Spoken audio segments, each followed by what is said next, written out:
Hey everyone, this is Julian from the Forex Lab. How are you guys doing? So today I'm going to be doing another topic related to PAM, just like I did yesterday.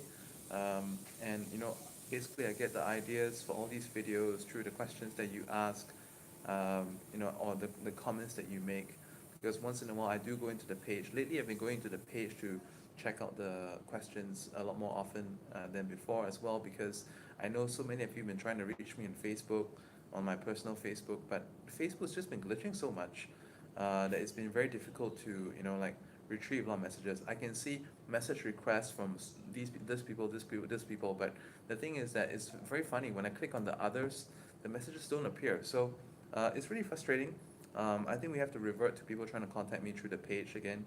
Um, and what I've been doing so far is that I spend a bit of time every day to go through the messages, and I'll look through the questions. Obviously, the ones that I don't that is already been replied, that don't need further reply, I don't. But the ones that I feel that the question has not been answered, I actually message them. Would you like some?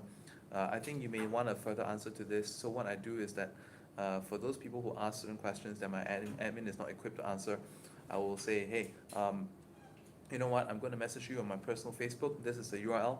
I've already left you a message. Go there and check, see if you got it. If not, send me a request on that page, and then you probably can see my message. So let's get back to this topic, which is things you should know before joining a Forex PAM. I think this is a very, very important topic that everyone should know, because if you are looking to join a Forex PAM, chances are you don't really have the time. You don't really have the time to trade yourself, or you don't have the time to manage your account yourself. And at the same time, it could be also because there's a group of people who invest in Forex PAMs. They do so because they may not know very much about trading, and they would like to place trading in someone else's hands. So, the things I'm about to share with you will help you to put you in a better frame of mind to be able to appreciate the Forex PAM that you join, whether it's going to be the one that I operate personally, which you can find at theforexlab.net, or you can contact me through my page, or someone else's PAM. Okay, so obviously not all the PAM systems out there are the same. They're not created the same. Some are, just rehash of someone else's property. Some are downloaded and just re-optimized. But mine is built from the ground up. In fact, I run about like 2, 3 systems on a single account, operating in different ways. Okay, so like one of the first things that you need to know is you need to appreciate the concept of floating loss. Okay, floating loss is a universal thing. Obviously, as traders, we try to keep it to a minimum, but there will always be floating loss. And there's one thing that I discovered in my experience in managing, the Forex PAM system, Fire Your Boss V2, or even the Binary Lab hedging EA, which I give out to people. And you can actually receive the same EA that I use in the Fire Your Boss V2. If you want to self-manage it, you can either purchase it by talking to the admin. There's a fee for that, or you can actually receive it free with a higher deposit. Okay, this is for people who want more customization. This is for people who want a higher return. Ultimately, you want to control more about, and see more of the running trades. One of the downsides of any PAM, I previously thought that it was just FXTM that couldn't see the statement. Couldn't see the open trades, but actually over in FX Primus, you can't see the open trades either. So, and this is a little bit disappointing, but it seems as though it's a universal thing. So one of the things that you need to do when you or need to know when you join a PAM is that you may not be able to see the open trades. Okay, so you have to be okay with that. All right. However, you will be able to receive daily statements. So through the daily statements that you receive from the broker, you can see, is your account making daily progress. At Fire Your Boss V2, the system that I run, there is daily progress. So basically, you can expect, it ranges, of course, between 0.5 and 1.4% per day. So I think over a day ago it was 1.4%, but the average is about 0.8% per day. So based on 20 trading days a month, that's about 16%. So you have to be okay with not being able to see your trades, but just know that your account's being built up. Not all PAMs operate the same way. I mean, once again, I can only speak for my system. Uh, the way my system works is hedging and also scalping at the same time. So in this way, we are able to ensure that there is constantly profits being built either from the hedging element or from the scalping element. So somehow or another, profit is coming in every day. Um, and now I want to talk about floating loss because there are many people out there that are not actually, comfortable with floating loss. A lot of people are not comfortable with seeing their account negative, all right? Um, but unfortunately, this is this is just the fact of life, the fact of trading, the fact of PAM, the fact of Forex. Okay, like I said in the previous video, if you are not okay with that, if you find it hard to stomach, then you may want to be doing either your own trading or you may want to do binary options instead, which I also teach how to do on other videos on this channel and also using also through the various courses that I have on at Binary Lab. So if you want to find more information on binary options trading, go over to my page, thebinarylab.net, or go over to my Facebook page, facebook.com/thebinarylab page.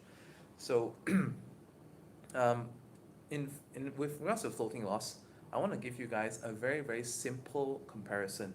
This is to help you understand like the relationship between the maximum drawdown and also the monthly return. How many of you would actually like to know the relationship between the maximum drawdown and the monthly return? Okay, uh, this is usually the question that I get from the people who message to my page and ask the admin. It's like, what kind of drawdowns can I expect to see? What kind of monthly gains can I expect to see? So in the months that I've been managing my own systems, I've realized that there's actually a very direct relationship between the maximum drawdown and also the monthly gain. So I've noticed that the monthly gain will be almost exactly what uh, I'm comfortable for the maximum drawdown to be.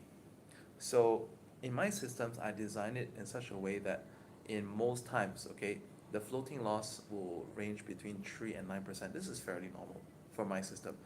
Of course, there are other people out there who have their floating loss range between like 10 and 25%, but that's not okay with me. And in my system, sometimes it can go up to 15%. The most I'm comfortable for it to go is 20%. Okay, very, very rare. So it's done only about, like even recently, didn't manage to do, it didn't actually get to 15. So like 14.55 was the highest so far.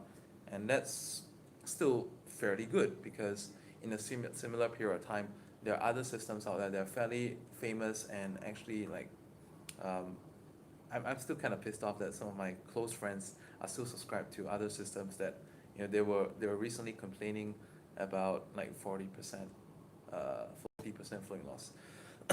Where I am concerned, sorry, excuse me.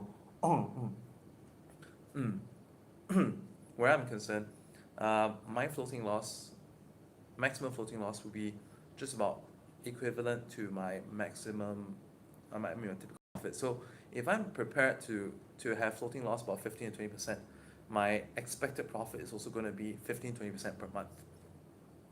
However, there will be some systems that are quite stupidly built in the terms of the risk and reward is very wrongly adjusted. So there can be systems out there that have a working margin. Floating loss is like a working margin. It can be like 30% just for 10% monthly gain, which I think is quite stupid. So in those systems, the profit factor is going to be quite poor.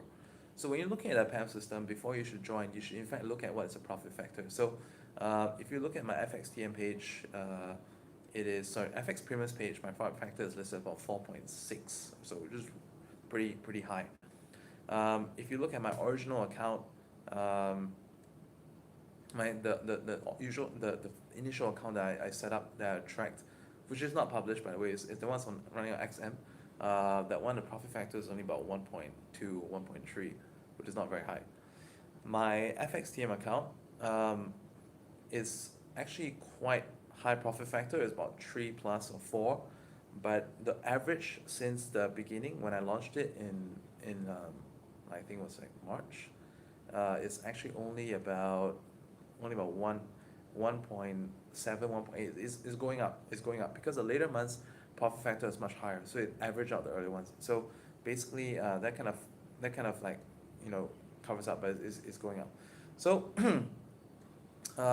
profit factor will actually let you know when you're looking at any PAM system what the relationship between the max DD and also the monthly profit will be.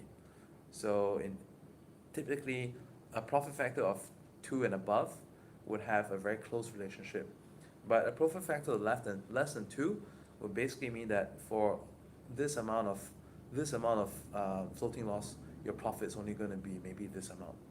Now, another thing also is that withdrawals. A lot of people ask for withdrawals. So if you're investing in a PAM system or a copy trade, like people want to know, how often can I take withdrawals? Do I need to inform anyone? Okay, there is no problem at all in withdrawing profit. Profit can be taken at any time, because most of the time, once again, I can only speak for my system, but I think it will be generally the same across the board as well, is that the the lots trading size the lots trading size is usually designed on the overall accounts fund pool in a PAM. And in a PAM, although your accounts are all separate, but for the trader, they're seeing the accounts balance as a total. So for me, because I have new people coming in every day, also that means that I have to, increase or adjust my lot size every 1-2 days to make it a decent return for every person that comes in. So with regards to profits withdrawal, most of the brokers do not have any issues with you withdrawing profit. However, if you wish to, like I said, there's no issue because it does not affect the trader, it does not affect the funds pool. However, if you do withdrawals of capital, that one, certain brokers, like for example FX Primers, they impose like a early revocation fee. I think if you notify early in advance, there's no early revocation fee. But this is actually to discourage people from criminally putting money in and out. Like with my FX TM account, I noticed this happening a lot because the statistics reporting FX TM is just the shittiest in the world. In terms of trading, it's generally a good execution, but the reporting is not the best. The reporting is the worst. If you look at the FX TM and also the FX Primers, I wonder why the figures are so different. I can even put the links on both accounts for you to look at in the video description. After this video, I'll just update it, and you can compare both of them. Technically speaking, FXTM is actually has been the more profitable account, but the stats are like looks like shit. The way they calculate the profit, I don't know how they do it. It's just ridiculous. So they kind of look based on equity, but they're not actually looking at actual profit. But a couple other things, I don't know. It's just quite dumb. End of day, look at your account growth. So like the better stats, FX Primus has the better stats. So far I can see that I think people have been making more money, while the people who have stayed and never withdrawn with FXTM under my management made more money. But the people in general with FX Primus, I think because of the better statistics reporting, they had an overall better experience, they had an overall better profit because they did not get worried unnecessarily by the bad statistics that FXTM has. It is shit, by the way. So if you're already subscribed to my FXTM system, the best way to know if your account is progressing is to follow my main MyFXBook tracking account. Look at the graph to know if you're progressing or not. Okay, and if the graph tells you that it's still growing, then you're fine. Don't just panic just because the broker is reporting it in a very bad way. They refresh pretty slow as well.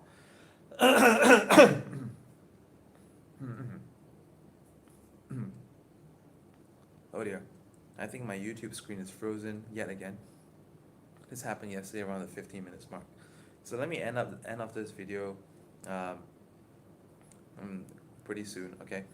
we're going to get back to this topic about the withdrawals. So I know you guys may not be able to see the picture, but just listen to me speaking, and it's just a glitch in YouTube. I don't know why this came on. So um, with the FX, sorry, with the okay, coming back to withdrawals. Okay, if you want to withdraw capital, revocation fee is one thing, but the other thing they need to know is that because you cannot see your open trades, it is best for you to check with me or check with my admin to contact me um, to notify you when the floating loss is the minimum. So like I said, the floating loss usually is within the 3 to 9% range. Let's talk about last week. Last week, anywhere between Monday and Wednesday would have been a very, very good time to withdraw because the floating loss is between 2 and 3%.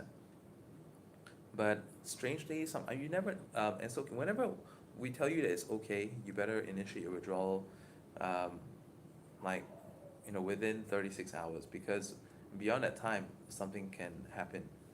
So when I say something can happen, it's not that your account's gonna take a loss, but I mean your equity can drop because of a news incident. So let's look last week as an example. Like I said, between Monday and Wednesday, account was making steady progress. At the same time, um, the floating loss was in a very low range, a 2 to 3% range.